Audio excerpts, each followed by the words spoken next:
All right, guys, let's get into the conversation. Today, we're talking about adjusting fire. Now, I got to give you a little bit of background as I get into this, my experience in the military. I joined the military when I was 17. I was a senior in high school and joined the National Guard, really with the goal of paying for some schooling. And also, I had a call to patriotism and wanted to serve and wanted to step up and do my part in society. And I was very happy that I did. And I had joined an artillery unit in southern Utah. And specifically, what I did was in fire direction control. So it was my responsibility to take enemy information and intel that we had received, send it down to our howitzers, and then give them the information they needed to fire upon and effectively destroy the enemy. So that was my job, generally, just to give you a quick overview. Now, I'm telling you this because occasionally we would miss the targets that we were aiming at. And if we missed those targets, then we needed to fire more rounds, more volleys, and effectively destroy the target. And we would call in an adjust fire when we needed to do that. So they would take the old information that we gave them, the information that didn't apply, and then we would call an adjust fire, give them their corrections, and they would fire again. And hopefully we were effective that second time around. I'm telling you this because what I learned in the military about adjusting fire is very, very applicable to you, to every man who might be listening to this in their life, especially as things change and priorities shift and there's new variables and new equations. And look, we're in the midst of that right now. Many of you listening are furloughed and you're being laid off, and now you're at home and your priorities have changed and some of your objectives have been tossed around. And man, it's just hard to make the necessary corrections to your battle plan, to the things that you want to do in life. So I'm going to share with you, knowing that we had to make those adjust fires when we missed a target, I'm going to share with you three primary reasons why we would miss a target. And then I'll share with you how that applies exactly to your situation and what you can do in your life to now adjust fire as well. So there's three reasons. All right, number one, the first reason that we may have missed our enemy target initially is because we received bad intel. So we had a unit that would observe enemy troops and enemy movements, and then what they would do is they would call that into us, and they would tell us the coordinates. They would tell us all about the enemy position and the troop movement and what type of enemy it was and what type of vehicles and equipment, et cetera, et cetera.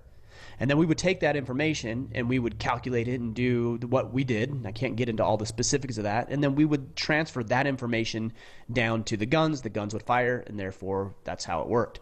So if we got bad intel, which happened occasionally, maybe the coordinates were wrong, maybe the observation was wrong, maybe the report was sent incorrectly, then it's very possible, based on bad intel, not having all the information accurate and correct, that it would be obvious that you could potentially miss the target. So that's number one, bad intel.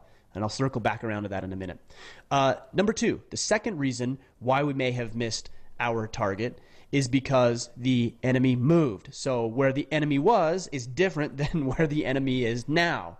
And that tends to happen, especially if you're dealing with an enemy convoy or a troop movement. And so because the enemy moved, we shot where they were, not where they are now, and we missed the target. So that's the second reason, enemy movement, the target moved. The third reason is operator error. So maybe that information was received incorrectly. Maybe a radio operator heard something different than what was actually real. Maybe some information was input wrong. The calculations weren't done correctly.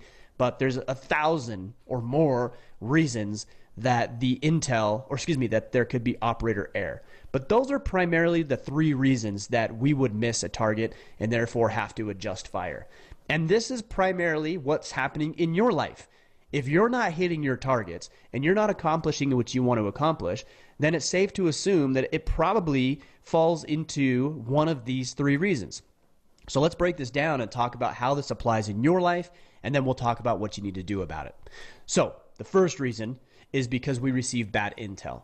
Well, guys, you're not going to have all the information at hand. If you're trying to secure a promotion or ask a woman to marry you, or to pick up a new hobby or an activity, or improve your physical fitness or your nutrition, There is so much information in the world that it's hard to decipher which information is best, what's accurate, what's inaccurate, what's going to apply to your circumstance or situation. Have you got all the pertinent information together? And if you're making decisions in your life based on inaccurate data, then it's probably safe to assume that you're going to miss the objective. You're going to miss the thing that you're after. So what do you do about this? You look to the experts. All right. It is very, very important that you find people in your life who are experiencing the exact type of results that you're after, or have produced those types of results for other individuals, because they know, they have the information. They've been through the course. They've been through everything that it is you're going to go through, and they can now teach you that. And they can show you where to step, and they can show you how to act, and they can show you what resources you need, and they can show you how to get what it is that you're after. But if you're not open and you're not receptive to new information, you're not paying for coaching, you're not investing in yourself, you're not going to courses, you're not reading books and listening to the podcast, then you're just winging it. And you might actually hit the target, but it's going to be luck if you do. And if you do hit the target that way, congratulations, you hit the target, but now you can't replicate the results because you don't know how you got them in the first place. So what we're looking for is systematic results in our life. And you have to evaluate, why did I not accomplish what I wanted to accomplish? Maybe, just maybe, you didn't have all the information at hand. Therefore, start to acquire new knowledge, new information. Look to those who have gone before, who know this stuff, who have seen what you're about to see, who have stepped into all the mistakes and all the pitfalls you're about to step into, and learn from them. It's been said that a smart man learns from his mistakes. A wise man learns from the mistakes of others. Enlist other people into your battle, and you're more likely to have accurate intel. Therefore, you're more likely to hit your objective and your target. All right, the second reason that you might miss your objective, again, whatever your objective is because the target moved. Now, this is very, very applicable in a lot of our lives right now. You were on this path, maybe it was a career path, and you were on track for a promotion, you were going to get a raise, or you're starting a business, and you were going to get this big order. A lot of things could be going on right now, and then all of a sudden, we're hit with a global pandemic, something that not very many people predicted, and your priorities change. The promotion, now you're just worried about keeping your job, let alone trying to secure a promotion, let alone trying to start a business. Maybe you're furloughed, maybe you're laid off. And so now you have time at home and you're not knee deep into your career. Things change, guys. Priorities change. External circumstances move. Internal circumstances change. What was a priority is no longer a priority. You begin to see things differently as you get older and you mature, and the things that were important 10 years ago are not the things that are important now. You need to be able to adjust quickly. You need to be able to adapt. You need to be able to recognize that what was once important to you is no longer important. And by the way, this doesn't make you a quitter. Understand that if you've decided I'm no longer going to pursue that thing, whatever that thing is for you, it doesn't mean that you quit. It just means that you pivoted. I'll give you an example. When I started podcasting, which was roughly 6 years ago or so ago, I had a previous podcast called Wealth Anatomy. And the podcast was all centered around financial advice for medical professionals. That was what I did in my previous life as a financial advisor. So I realized within 15, 20 episodes that I loved the medium of podcasting, but I didn't want to continue to have that financial conversation. I wanted to have a broader, deeper conversation specifically about what it means to be a man. Hence, Order of Man was born.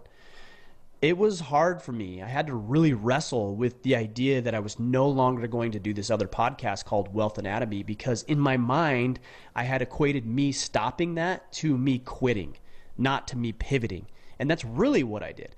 I didn't quit. I didn't throw in the towel. I didn't certainly waste all of that time. I learned a lot of valuable information about how to interview people and the technology and the things that I needed, the resources that I needed to tap into in order to have what it is that I wanted to have, which was the podcast. So I pivoted and I started Order of Man in March of 2015, and here we are a little over now 5 years later, and it's amazing what we've grown to and how we've evolved and how we've changed and how many hundreds of thousands, if not millions of people we've impacted through the work that we're doing.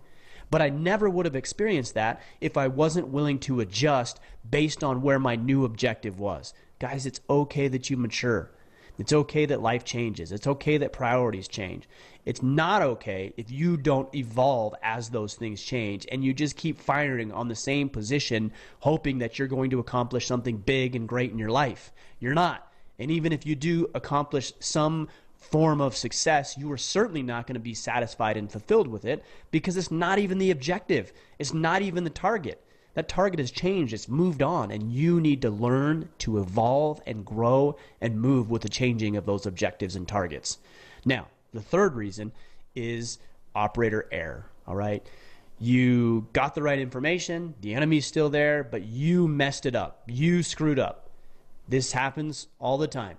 Every day I mess up. Every day you mess up. And what most men do is they will overlook what the mess up was and what they need to do to fix it. So they'll put the blindfold on and they'll pretend like everything's fine and they'll try to bury it and their head in the sand and keep going on and keep moving.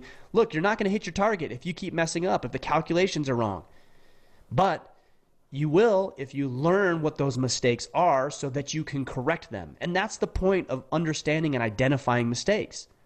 The point is to figure out where you messed up so you can rectify the situation. It's not to dwell on it. It's not to identify yourself as a loser or a failure. It's to say, okay, well, here's exactly what I did. It didn't produce the results that I wanted, and here's where I messed up, and here's where I didn't commit fully or didn't do the activity or the work required, and because I didn't do that, I didn't produce the desired result. It's that simple. Now, speaking of all this, what needs to happen in order for you to identify operator error is you need to, A, be tracking it.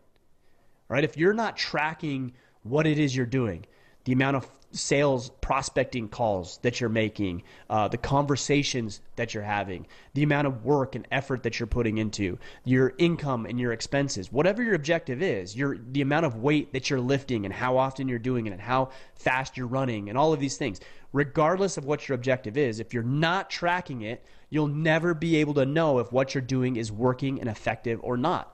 And even if you do hit your target, and I've heard a lot of people say this, well, I accomplished what I wanted to. Yeah, but what if you tracked it and you looked for ways to do it more efficiently? Imagine getting out of debt that much quicker. Imagine securing that promotion in 2 months instead of 6 months. Imagine fixing your marriage now rather than waiting a year for it to go bad and you to go through a separation and or a divorce. Imagine you starting a business today and it growing over the next year as opposed to you just waiting, hoping that things were going to work out. This is what I'm talking about. You need to be able to track this stuff so that you can see what is efficient, and then you can improve your efficiencies and your processes and your systems along the way. So A, you have to be tracking it, and B, you have to review it. This is the idea, the concept of an after-action review. So at the end of every encounter, engagement, process, system, conversation, etc., you're going to go back and you're going to review the work that you did and the results that it produced. The work that you did and the results that it produced. And if you produce the desired result, you're going to find ways to do it more effectively and efficiently. If you didn't produce the desired result, meaning you didn't hit your target, then you're going to adjust fire. You're going to figure out where you messed up and why you messed up. Maybe it was operator error again. And you're going to correct the behavior, and then you're going to fire again, which means you're getting back into the battle, back into the fight, doing the work, and trying to achieve that objective again. So an after-action review consists of the following 5 questions. Number 1, what did I accomplish? What did I accomplish? Did I hit the target? Was the enemy destroyed? Did I set out to do what I wanted to do? And that means that you actually have to have an objective, right? So there actually has to be something you're working towards. Number 2, what did I not accomplish? Maybe you didn't hit the objective. Maybe you partially hit the objective. And now you need to double down and figure out how to destroy that target completely. But what did I not do? Number 3, what did I do well? Now, these are the tasks and the projects and the processes and the systems and the activities and the behavior and the mindset that went really well in order for you to accomplish your intended objective. Maybe you communicated well, maybe you had all the resources, maybe you got all of the intel correct, maybe you executed very well, you put in all the effort, and you worked hard towards that objective. That's what you did well. So write this down, document this. I have a lot of these field notes everywhere I mean, I've got just a few right here. I've got a couple there. I've got my planner here. I've got these things everywhere because I'm documenting always what's working and what isn't so that I can go back and review it. So that third question is, what did I do well? Specifically, get as specific as you possibly can. The fourth question, what did I not do well? Again, this is not to dwell on it. This is not to internalize yourself as a loser or a failure or a piece of crap. This is just for you to get some objective information and some feedback on what you didn't do well so that the next go around you can fix it. You can adjust fire and you can make the necessary corrections and be better moving forward. The fifth and final question of the after action review is, what am I going to do moving forward? What am I going to do moving forward? I know what I did well. I know what I didn't do well. I know what I got done. I know what is yet to have been completed. And now, what am I going to do about it? This is the adjust fire. All right, there was the target. There was the enemy. We messed up, or the target moved, or we got bad intel. All of that's been rectified and fixed. And now I got to fix it. I got to re-engage, and I got to fire again and hopefully hit that target and that objective like I meant to the first time. It's a very, very simple framework. It's a very simple mindset. It doesn't always mean that it's easy to implement, especially when you're not used to adopting and including this in your planning process. But if you wrap your head around the idea that it's okay that you miss occasionally, it's going to happen, don't internalize it to be something that it isn't. All it means is that you failed and you got to take another shot. And that other shot has to be based on new information, something new. Otherwise, you're just going to produce the same result. All right, so let's recap this. Again, we're talking today about adjusting fire. When things change, external circumstances change, there's a global pandemic, or a kid breaks his arm, or you go through a divorce, or are dealing with a bankruptcy, or some debt issues, or a health crisis, you're going to have to adjust fire. Your priorities are going to change. Circumstances are going to change. Don't beat your head against the wall and continue to do the same thing, hoping that you're going to produce the desired result when the external and internal circumstances have changed. We're talking about adjusting fire along the way. Men are good at adapting. Another way of looking at this is adapting and overcoming, something we hear quite often. Adapt, overcome. Adapt, overcome. I call it adjust fire. All right. The three primary reasons why you may miss an objective that you're after is, number one, bad intel. So you got to shore that intel up. You got to get all the necessary information that you need to be able to make better shots. The second reason is your objective moved. Priorities change. External circumstances change. And if they move and change, then you need to adjust and move with those things so you can continue to hit your objectives. And the third reason, operator error. You messed up somewhere along the way. You weren't as committed. You didn't participate in the activities. You didn't do what you were supposed to do. It's okay. Regroup. Figure out what was the thing that went wrong, the variable that was off, and then fix it. Adjust fire. Get back in the battle and hit those targets. So I hope that helps. I hope that serves you. Really glad we're in this battle together, especially now. I mean, I'm seeing firsthand, because I receive messages and emails and texts from you guys talking about how important this work is. It's crucial that we understand what it means to be a man. It's crucial that we take the frameworks like I'm sharing with you today and others that I've shared over the past 5 years and implement those in our lives so we can produce the desired result, the thing that we're after, and desired results for other people. We have an opportunity and, frankly, an obligation to serve other people, our children, our wife, our neighbors, our community, our friends, and there's no time like today in the history, well, not the history, but this is certainly a big milestone, if you will, a test to see whether or not we are capable of serving and helping others and being the men that we have the opportunity to become and the opportunity that we need to step into because other people are relying upon us. So I hope this helps. Adjust fire along the way, guys. Make your necessary corrections as we deal with this coronavirus fallout, and let me know how it's going. Hit me up on YouTube or Instagram, Twitter, Facebook, all at Ryan Mickler, and let me know how it's going. Again, thank you for being in this battle with me. I'm looking forward to seeing your progress as you implement the strategies I share with you. All right, guys, we'll be back next week for the interview series, and then, of course, the Ask Me Anything with Kip Sorensen. But until then, go out there, take action, and become the man you are meant to be.